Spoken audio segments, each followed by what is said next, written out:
My critic video presentation about water lilies painted by Claude Monet. The colors in the painting, colors blue absolutely evokes water and water serenity, making these paintings already appealing to the most people. The color green make the distinction possible in the water lilies from the flower to the leaves. This painting has hazy colors. As I look at this painting, it is very beautiful. I think Monet showed his own way to see the water lilies to the exact lines one would have expected. I choose to analyze the elements of this painting. When I look at this painting, it is very beautiful that I see in my whole life. I think he painted what he perceived from his heart in the painting, not what was expected from the painting. It is very interesting to see that challenged me to discover what is in there. Discover more things with my eyes to know what really this painting is all about.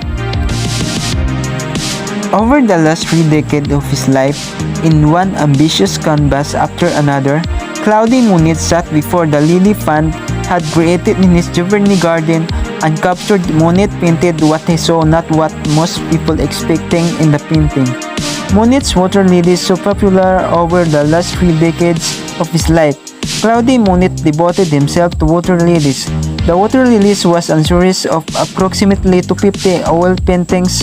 Claude Monet was a pure and extreme impressionist, and he spent his whole life trying to express his impression of a moment in a nature to his paintings. Monet painted the gardens around his house and turned his attention to the water gardens, painting them repeatedly between 1897 and his death in 1926.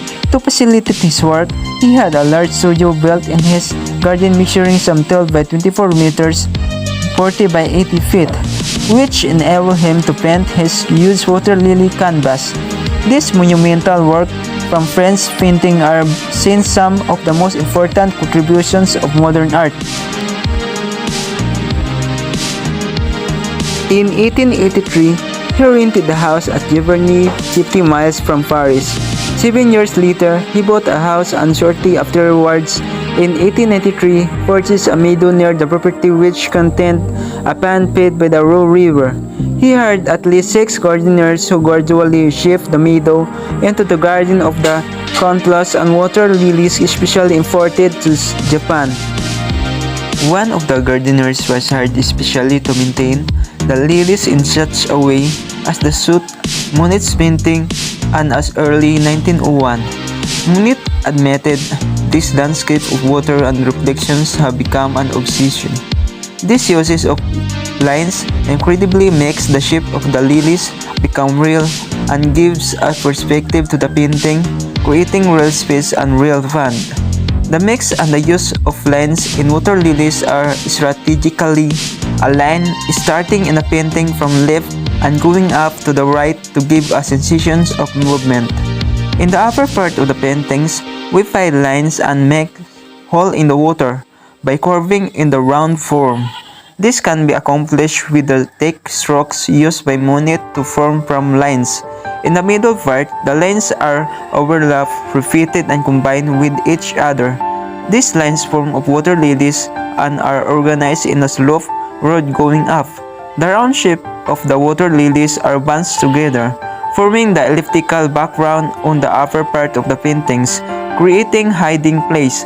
These organic shapes are essential to not disturb the change of the shapes are about to happen in the top and the right of the shapes of the painting, arcading depth as if you were the one that can get closer or farther. This is the sense of face in the painting. This painting has a clear depth that is accomplished by use of values. The dark values gives the part of the painting depth and realism. This area of paintings open up to show a bright sky. In the top part of the painting, the values are not as bright but not dark as either. This an area in the painting the light values are more bright values.